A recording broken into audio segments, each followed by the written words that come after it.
Good evening, everyone. This is Pastor Devin Miller, and you are watching Candid Conversation with Pastor D on TikTok and Q&A with Pastor Devin Miller on YouTube, all a part of the A Candid Conversation with Pastor D family. Hope everybody's doing well. We're not going to be on here long. Sonia, God bless you. OD, God bless you.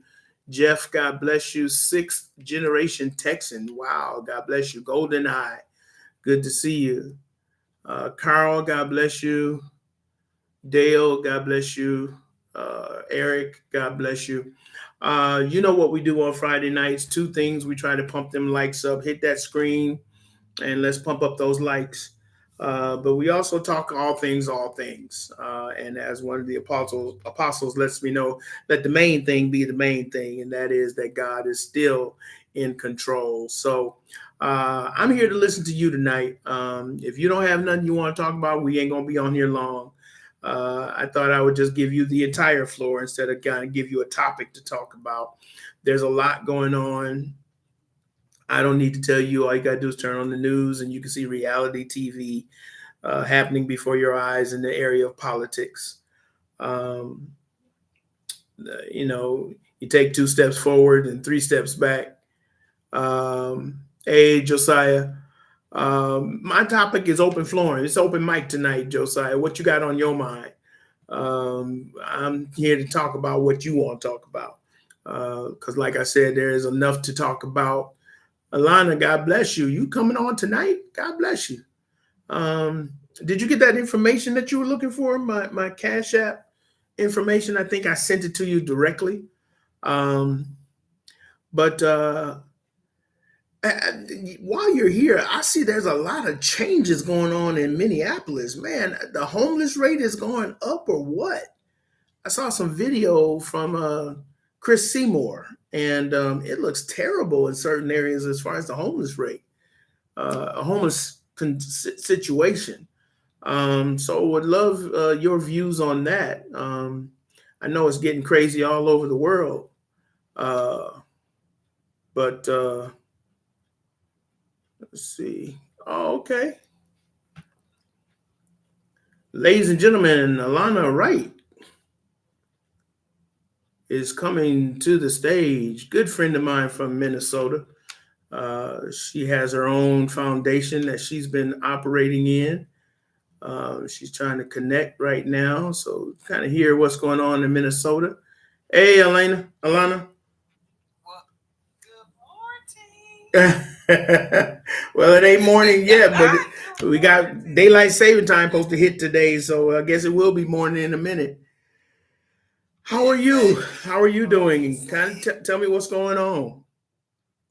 Oh my goodness, you hit on something that is very close to home for me because I actually work in Hennepin County. Okay. And I am associate housing director for a housing support formerly known as GRH. Okay. Trying to get away from GRH, called Group Residential Housing. Okay. And just use housing support. Right. So what I do is we get our clients through the coordinated entry assessment.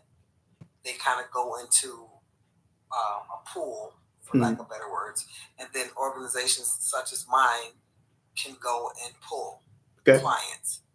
They come to our client compliance department, come in for kind of a screening, and if they, if we feel like our program can fit their needs, they'll come to me next. Okay. I do Housing 101 because these clients have been through, come through homelessness. So some of them come very scarred backgrounds, felonies of all kinds, been homeless for a long time, and maybe some of them have unlawful detainers or evictions on their background. So they're harder to house. Right. And so then they'll come to me, and then I do kind of a housing 101. I really try to get to the meat of what has happened in the past, right, so that we can really work on some of those things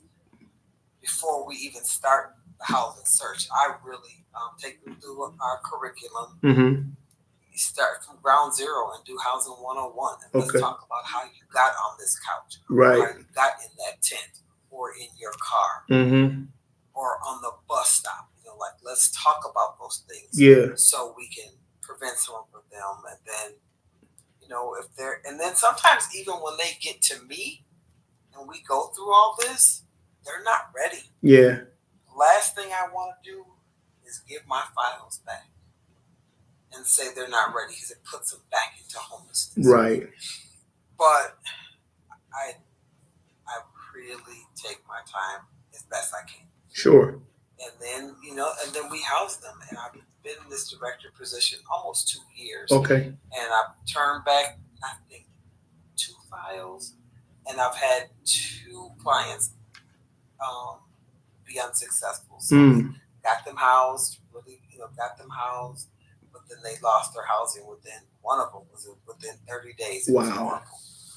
Oh, it was horrible. But I really did. And one of the things too is, once they're done with me, I hand them over to a case manager. Okay. And then they get intensive case management also. Right. Okay. So they're not just thrown back into housing. They do get assistance. Really intensive. Yes. Yeah. Yes. They get once a week in the home for 3 months, and then they go down to once a month or twice a month. Okay. It just depending on what their needs are. Right. But one of the ladies, she lost her housing within 30 days, but I was able to negotiate, and the property manager did not put it on her record.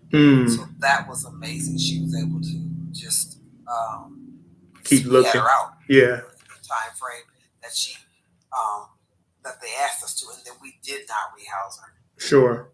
She wasn't ready. She just wasn't ready. Mm-hmm. And when you say wasn't ready, is it to handle the responsibilities of having a home? Absolutely. Okay. Absolutely. And I mean, that comes from letting her children. And how do you tell your kid you can't come stay here? Right. But her children, the boyfriend, and the baby dad, for lack of better words, but the baby dad. Mm-hmm. And then everybody's using drugs. Yeah. And so that's what it was. And traffic in and out of this building. Her company was stealing bikes out of the bike room and breaking in cars in the underground parking. So it was bad. Yeah. And so that person, she just wasn't ready. Right. Yep. And so we, those things happened. Yeah. I felt horrible, and I felt like I should have really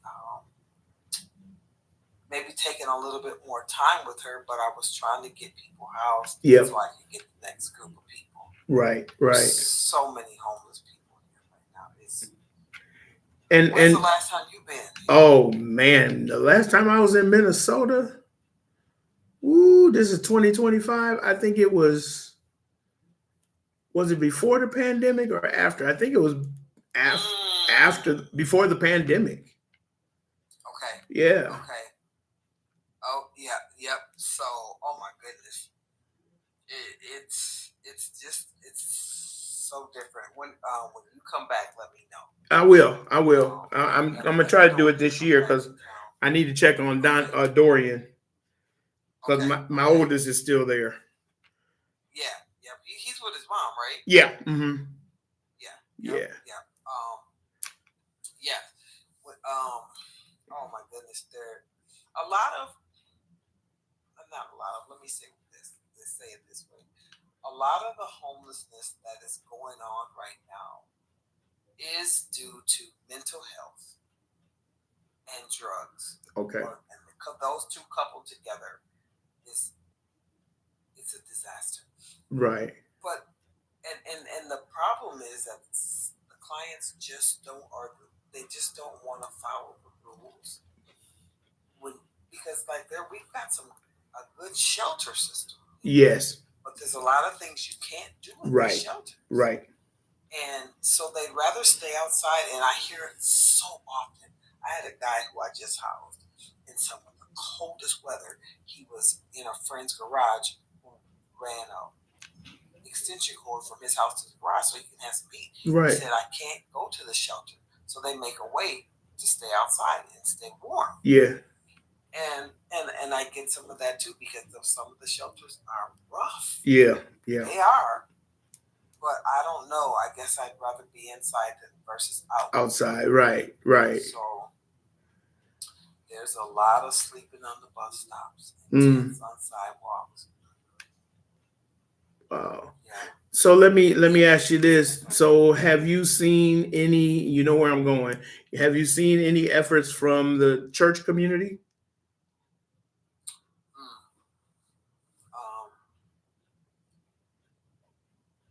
Yeah, okay.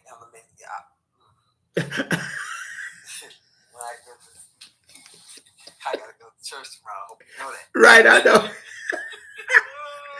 Oh my goodness. Oh my goodness, this ain't right. Let me in St. Paul,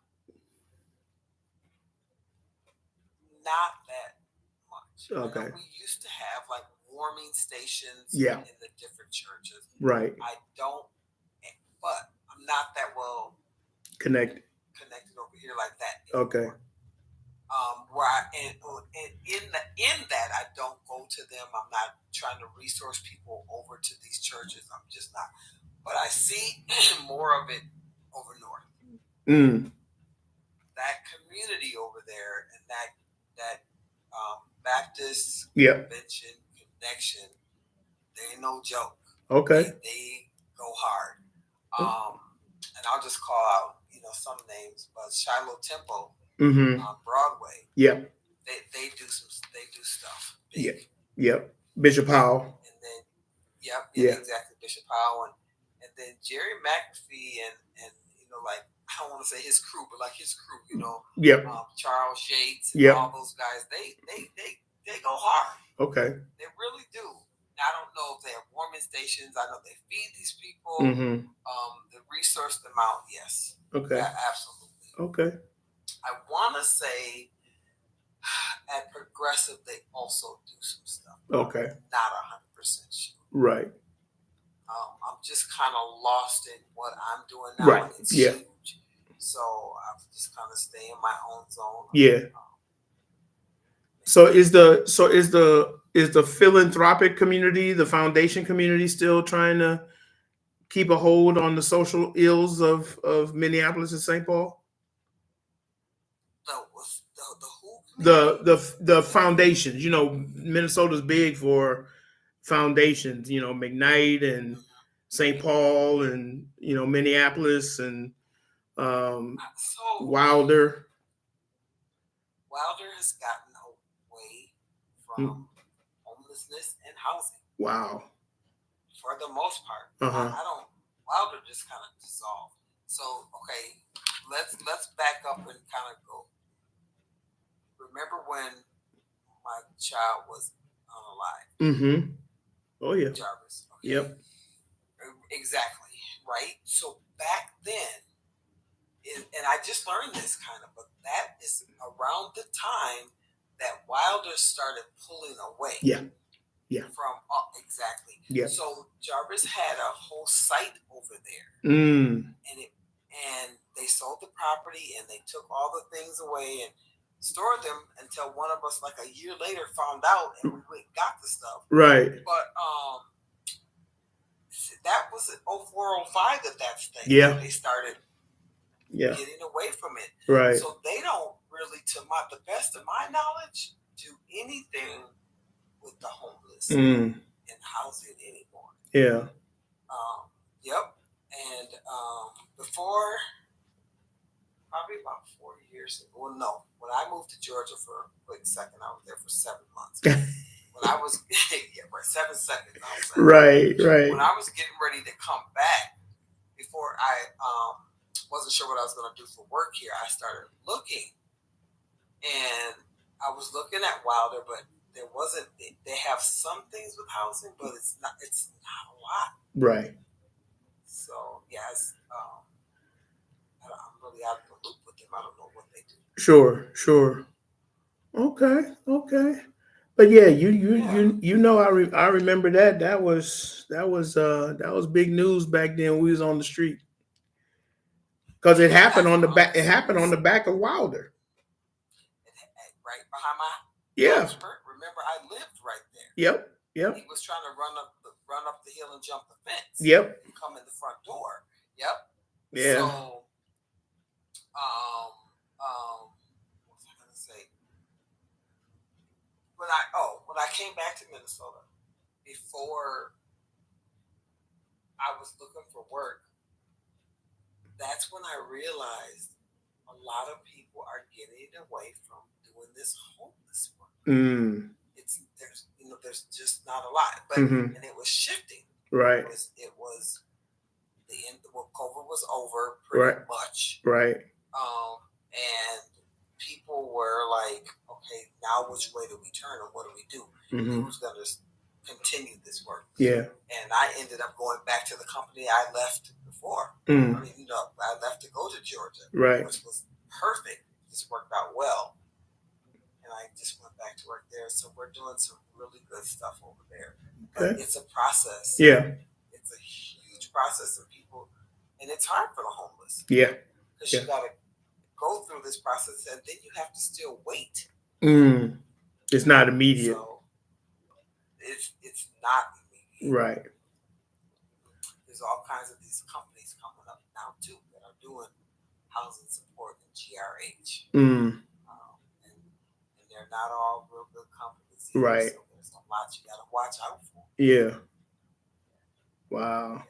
Well, I appreciate that information, ma'am. And absolutely. Glad all is well with you. All is well, and yeah, taking care and trying to make things happen and give people a house, one family and one person at a time. That's all we can do. That's all we can do. That's it. All right, ma'am. I appreciate you. All right. Well, thanks for having me. No problem. That's all. No problem. On usually, I do this on Fridays, but I was doing some family stuff on Fridays. On yesterday, so I said I gotta do it because I had missed it the week before. So I was like, let me get back on track on my Q&A and give people a platform to say what they gotta say. So I appreciate you. I'll go on here and go to work and put some numbers up there. What's your goal for tonight? You know what? We're doing that 1,000 of those little heart things with the fingers and the hearts and all that. I don't know. If you stick with the roses, I'm good. I just try to keep it, keep it lively.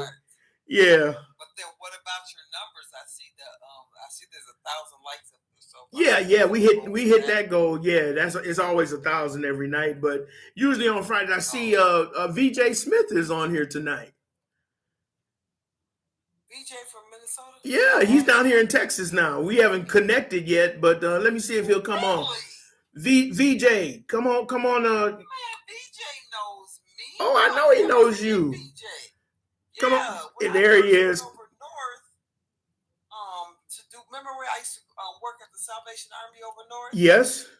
Oh, here he comes. Yeah, VJ was over there with that Mad Dads. So they gonna loud outside. Yeah. Yep. Here he comes. Here he comes. VJ, what's going on, brother? Yes, sir. Yes, sir. Oh, hey, Mr. VJ.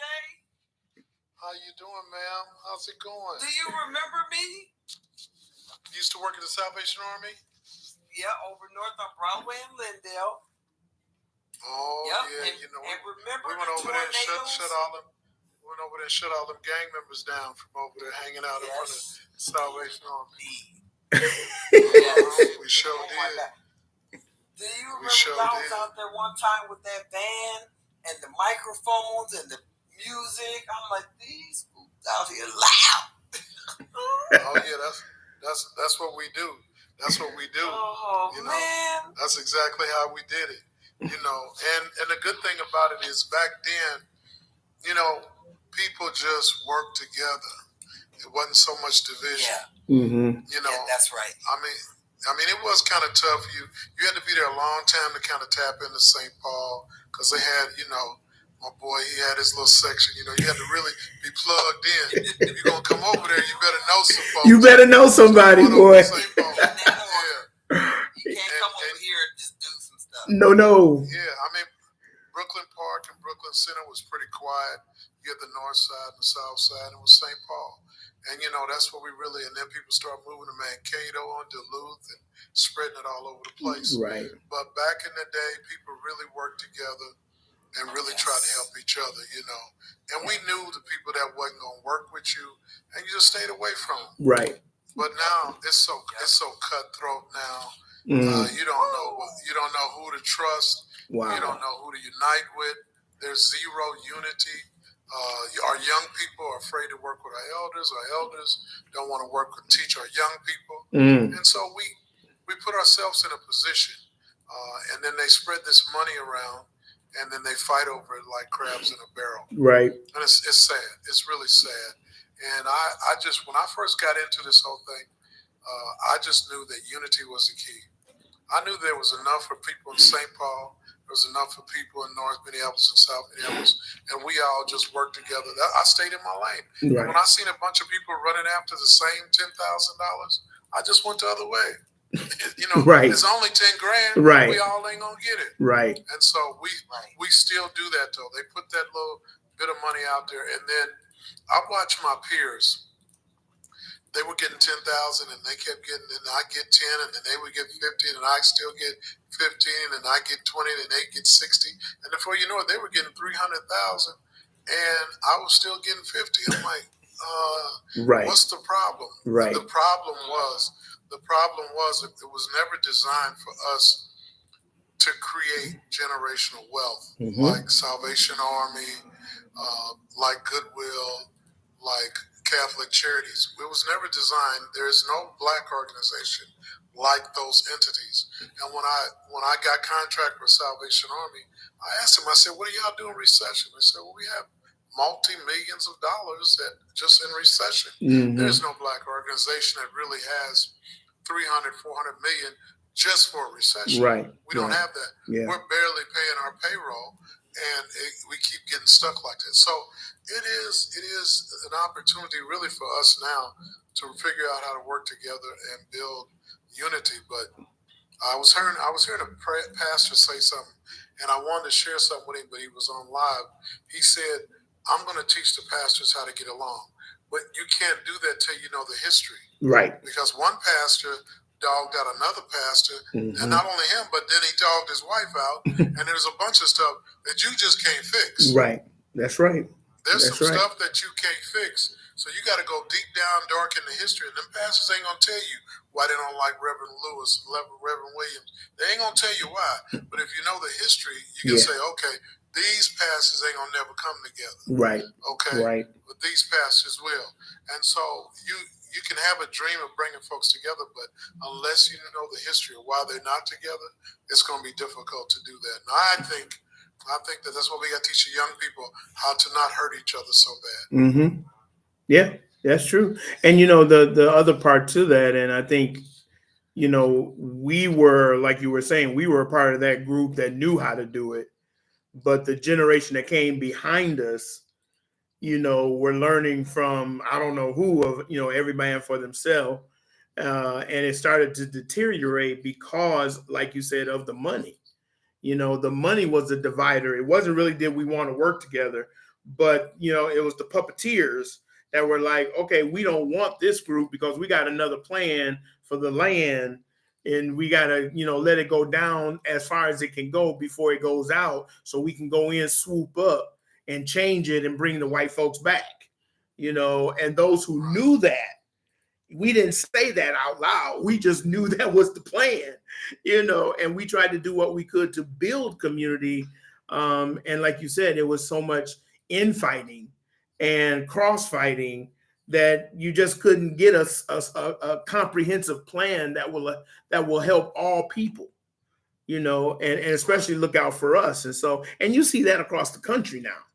You know, there is no real comprehensive plan anywhere, you know, where you can actually see the transformation and then the growth and the thriving of any African-American community.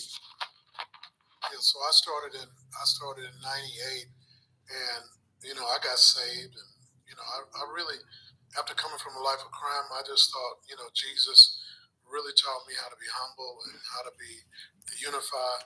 I didn't realize that it was still a hustling game on the nonprofit side. I didn't realize that. And I learned that. And I learned that, and some of the Negroes try to bring out the OG in me, and I was like, man, I don't want that to come out.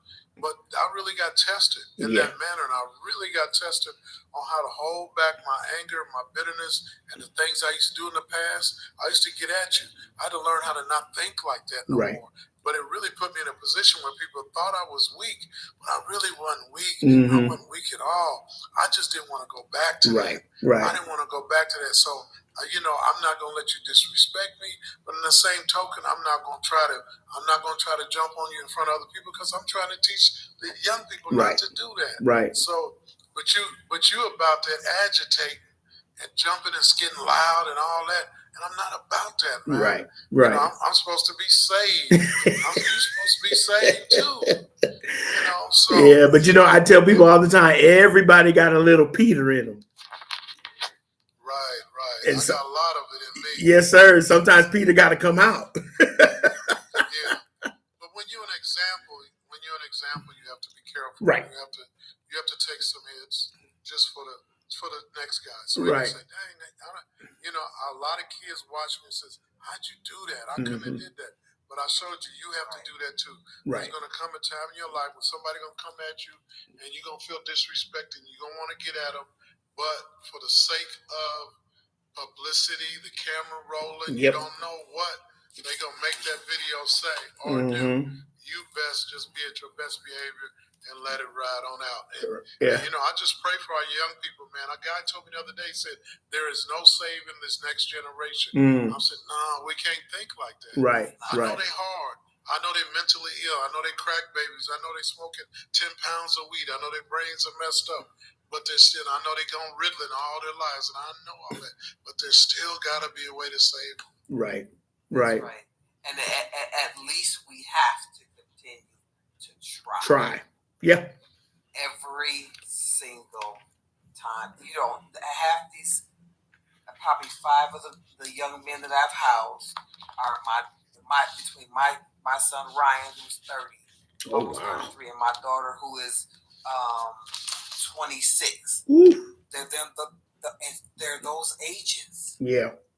And I mean, one child, one young man, one young woman at a time. Right. Doing it. Right. And they're getting that housing 101 a little more intensified just because of the fact that they're young and full of all those things. Right. But we gotta give them chances. Yep. Because so many people are giving up on them. Well, I just followed you on here. I'm always following my brother. We do have to get together. I was trying to follow you, but I couldn't. That's all right. You get it. I followed you, so we good. Okay, so then I can follow you back. Yeah. Yep, and I'm proud of my brother, because see, when he only had like 1 or 2 people, he kept going and he kept going. I knew if he kept going, he gonna get him an audience. And he finally got him an audience now. I was so happy, man. I'm like, he got an audience. I ain't got to hang all this. I can go now. Right. Bro, keep it moving, because he got an audience for it. It's consistent. Consistency is the key. Right. And that's what he's been doing. He's been consistent. And when people say he just talking to himself, that's all right. Now he doesn't have to talk to himself. Right. He's actually talking to himself. I'll talk to y'all later. All right, VJ. Take care, man. Appreciate you. VJ, good talking to you. Yeah. That's crazy. But yeah, and just there where you are, Deb. Yeah. He's in Fort Worth, I think. I'm near Dallas. So so we've been on here. We talk more on either TikTok than we do in person. But we said, because he has to come to Cedar Hill every now and then. And I said, well, man, the next time you come to Cedar Hill, just call me and I will make my way to where you at, just so that we can lay eyes on each other, as the old folks say. I just want to lay eyes on you. So that's awesome. Yeah, but I will also, like I said, when I come that way, I will definitely give you a call and we'll have coffee or whatever and try to catch up because I know St. Paul has just changed immensely. I was there, like I said, I was there. Jeff Martin was still there, so that had to have been 2015. Yeah, about 2015, 2016, I came through on a book thing. I was trying to promote my book and stopped at, I had been there before because I had to preach sometime before that. But yeah, I don't get there much because I'm with the business that I have. I'm doing counseling, consulting, and coaching and on a national level. And so it doesn't give me the opportunity to leave as much as I would like to. Plus, the economy is crazy anyway. You know, I don't even trust getting on a plane now. But yeah. But like I said, Dorian is still there, and still got connections. I still stay connected with the church community and the politics and all that good stuff. So I kind of keep my toe in the water. So, but I know it's changed. I know, the changing of the guard didn't go well because there was no successors, and so there's a vacuum that a lot of people are trying to fill without history. And they're jumping into stuff that they probably don't need to jump into because of the history, but they can take another route. And I think we we're the elders now. I'll be 60 this year, and I don't know where you at on the 40-50 spectrum, but we're the elders. I mean, I'm right behind you because I'll be 59. See, yeah. Yep. And I was same month.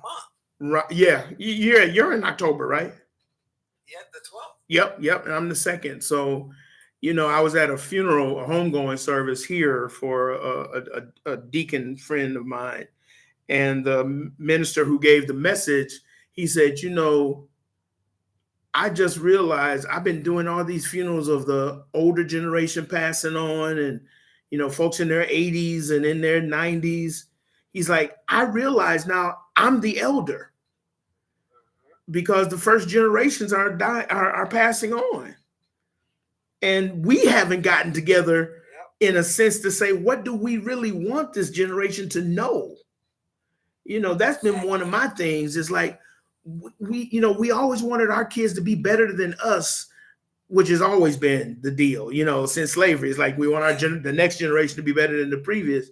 But I think somewhere, and I think it was during the crack epidemic and really then right around the 90s, late 80s, early 90s, when I was coming out of college, there was a shift in our community. Was just like, weed was the call of the day, drugs was the call of the day, hustling was the call of the day.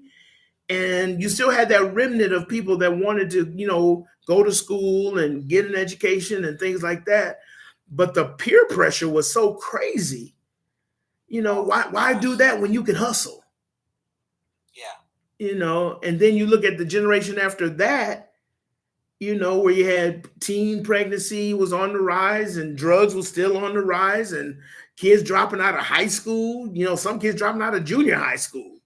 Because the gang game became so high, and so then you look at where we at now, and it's like, I remember when Melvin Carter was in high school. Yeah. And when he ran for city councilman, and there was talk of the Carter dynasty, because Tony was in the county house and Melvin was in the city house, and all they wanted to get was that mayor seat, and the backstory to that was crazy. Because I don't know if you know, and just 20 years later, but there was an opportunity back then for in St. Paul for African Americans to have 2 seats on the council, but everybody was fighting. Everybody was fighting for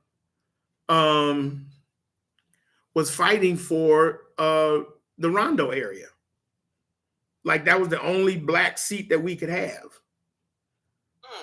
But at that time that Melvin ran for city council, he could have got the east side. Because the city councilman that was running on the east side was retiring.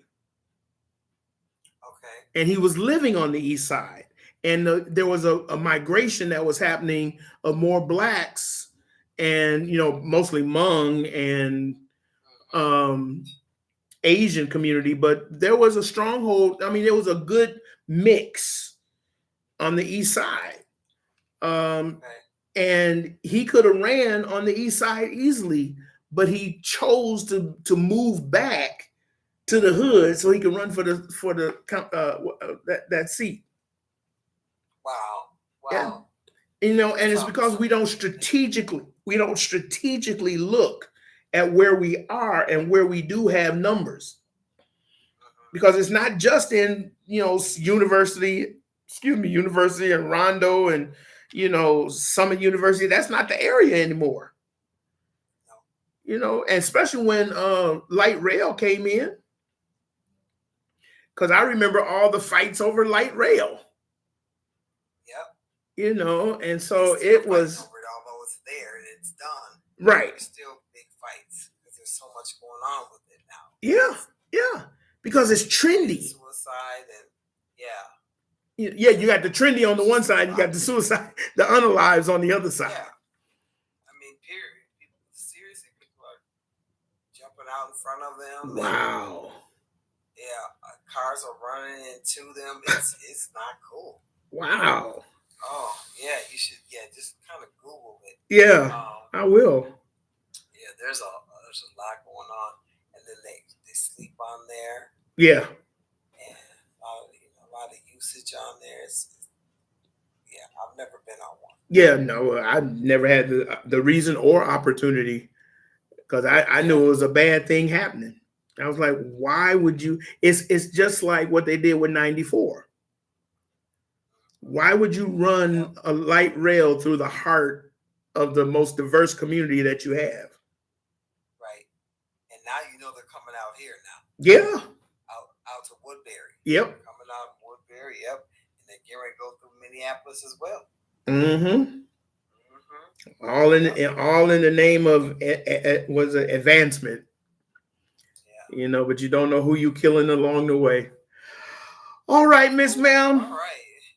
Okay, we'll try this again. Oh yeah, we're always on Tuesdays and Fridays for the most part, but Saturdays every now and then. So again, I appreciate you coming on and talking about that little neck of the woods that we both know, and hopefully those who are listening can relate it to their own neck of the woods. Okay. All right, you take care. Have a good night. You as well. I'll come back on again. Now, do you know how to take me out of here? Because I don't know how to. Yeah, I got you. Oh, there you go. I think. Hold on. Yep, I got you. All right, there you go. All right, folks, that was Alana Wright, good friend of mine from Minnesota. Many of you don't know, I did most of my work in Minnesota before I moved to Texas, and I was very instrumental in her life when she lost her son tragically, and so we built a friendship that has lasted, man, if I'm 59 going on 60, it's got to be a good 20 years that we have known each other and worked together in the St. Paul, Minnesota community. So it was real good to see her and have her on the show. And also VJ Smith, which is a staple in the Minneapolis area. He had an organization called Minneapolis Mad Dads. And it was Black men and some women that were going into the heart of Minneapolis, north-south Minneapolis, like you said, Brooklyn Park, Brooklyn Center, where there was some definitely gang activity that was going on. And just like a fireman, instead of running away from the fire, VJ Smith ran to the fire and took his boys with him and really made some significant changes in those areas. And I bring them on, or brought them on, one, to reminisce and to catch up, but the other is to let you know that there are people out there that are trying to tackle a lot of the issues that are facing not just the African American community, but the surrounding communities as well, wherever you may be. But what we have a problem doing is coming together and really talking about my problems and your problems and coming up with solutions that will help both of our problems, as opposed to I got a problem and I'm not going, but I'm going to front and make you think I don't have a problem. That never works.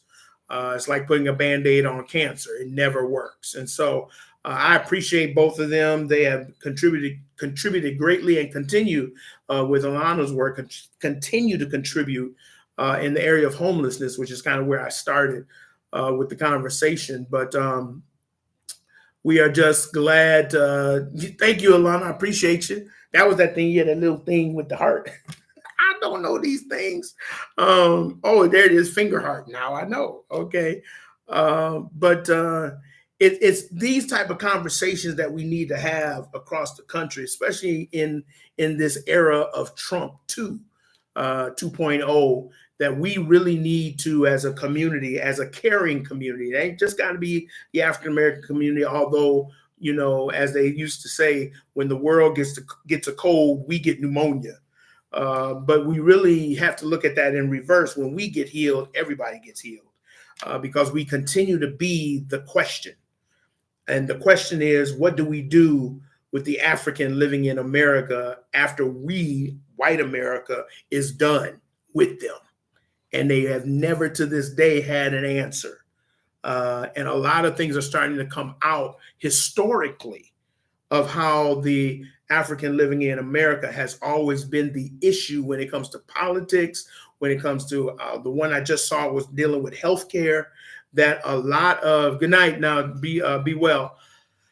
A lot of the legislation that happened with Medicare and Medicaid, the fights that they had was because they didn't want African Americans to have privy to it. And when you look at the statistics, any public health legislation that came down from the government helped other people more than it helped us. We've always been the last to be helped.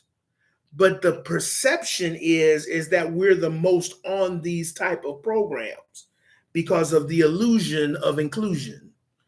And so it's up to us to dispel that myth. It's up to us to say what the true numbers are, and it's up to us to fight for it. But we have to find new ways of fighting. And I think Trump is forcing us to find new ways to fight. We can't just fight by protesting. That's not going to do it alone. We have to also be fighting in the courts. We also have to be fighting multi-level, as far as on the federal level, on the state level, on the county level, and on the city level, because it's in the individual states that they're trying to push things to, that we, as the collective people of color, specifically African Americans, have to make sure that we are in the know instead of just being around the fringe. And so if you learn anything tonight, because like I said, I'm not going to be on long. I saw Elliot. I wasn't ignoring you, man, but I had people that I was talking to. But Elliot was on tonight, our TikTok miracle. He's continuously cancer-free, and we thank God daily for him. But hey, my prayer to you tonight as we sign off is, we got to figure this out as believers. We are called to be the light. We are called to be the salt of the earth. We're called to be the light shining from a hill that cannot be hid. Which means we should have the answers, not to put us in a position of power, but we should humbly be able to come up with the answers, because that's the mandate of God. You know, Jesus said on behalf of God, whatever you do to the least of these, my children, you've done unto me. What does that mean? What does a child represent? Innocence, naivete, you know, not knowing everything. It's our job to protect. It's our job to nurture. It's our job to grow. And so we got to stop the infighting as the church and start coming together to deal with the ills of the world, because that's the only way we're going to bring people out of the world and into the kingdom, by being able to address collectively the issues and the ills that they are facing. And so that's my challenge to you. What is your church doing about the homelessness situation in your area? What number of churches can come together and demand certain things from the city, demand certain things from the county, demand certain things from your state? How many of you are in relationship with your city councilman, your county representative, your state legislator, and your state senator? That's where the work is for the states. And if we as a church, not trying to save them, not trying to tell them they're going to hell, but if we don't try to work with them, then the least, the left out, and the lonely will continue to be the least, the left out, and the lonely. And then when we're called to give an account, God's going to ask us, what did you do as the church? Because the church is not a building, and the church is not a denomination. The church is people who believe in the sacrificial work of Christ and believe that they have been reconnected, redeemed, to be a part of the kingdom. The Bible says that we are heirs to the kingdom, joint heirs with Christ. And so we got to stop our stuff so that we can take on the stuff that folks need us to take on and shoulder with them and walk with them. Now, as far as what Trump is doing and all of that, we don't need to be marching now. We need to be strategizing.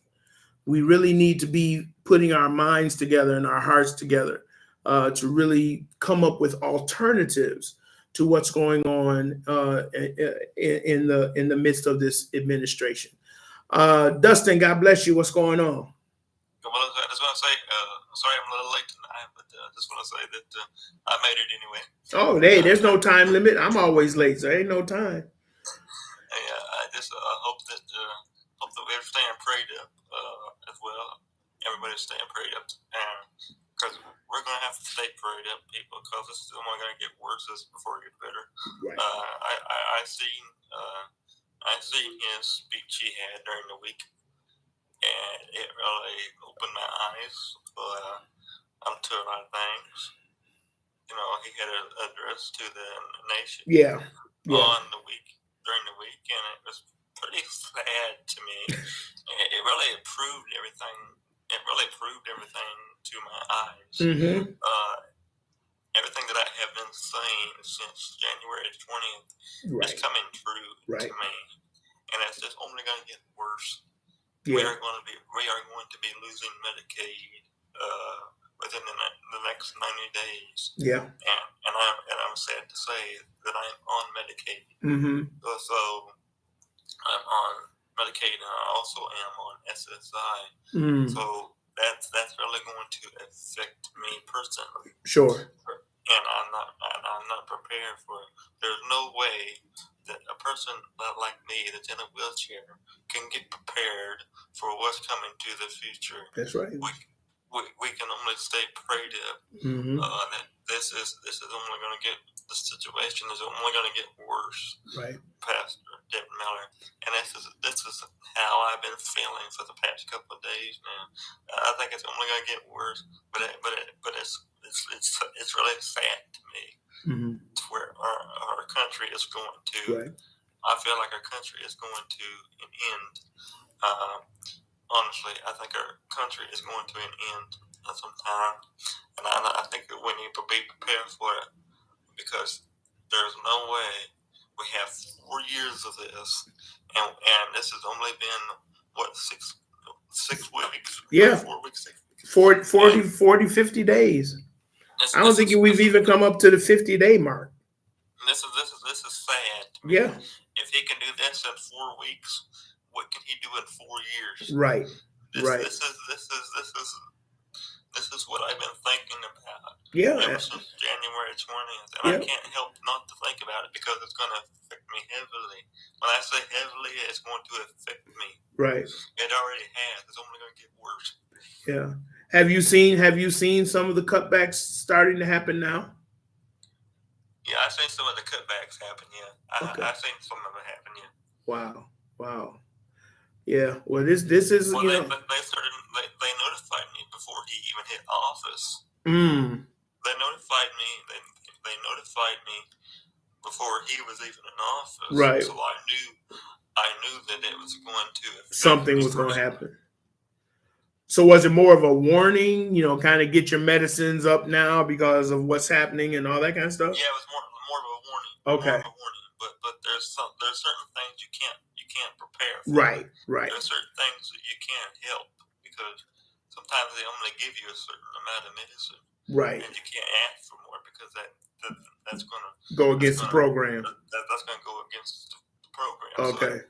So it's like you can't ask for more than 30-day supply of certain medicines. Got you. Some of them they can't give you more. Right. Some of them you can't get more than 30-day supply. Mm-hmm. Wow. Yeah, and they're talking about 10, 20, 30, 50, 60 million people that will be affected by any type of cuts that they put to Medicaid and Medicare and Social Security. And I'm gonna say real quick, my grandmother is on Medicare, and she's going to be affected by it as well. Mm-hmm. So it's not only going to be me; it's going to be my grandmother as well. She's right. going to be affected by it too. Yeah. It's going to be crazy, and it's like what I was saying before. Is in specifically, I was talking about the homelessness situation, but in any situation, the church is to run counterculture, and wherever there's a problem, it's the church that should have the answer. Not that we go out there and that we can provide medicines or anything like that, but we can be a level of a safety net, to those who cannot necessarily fend for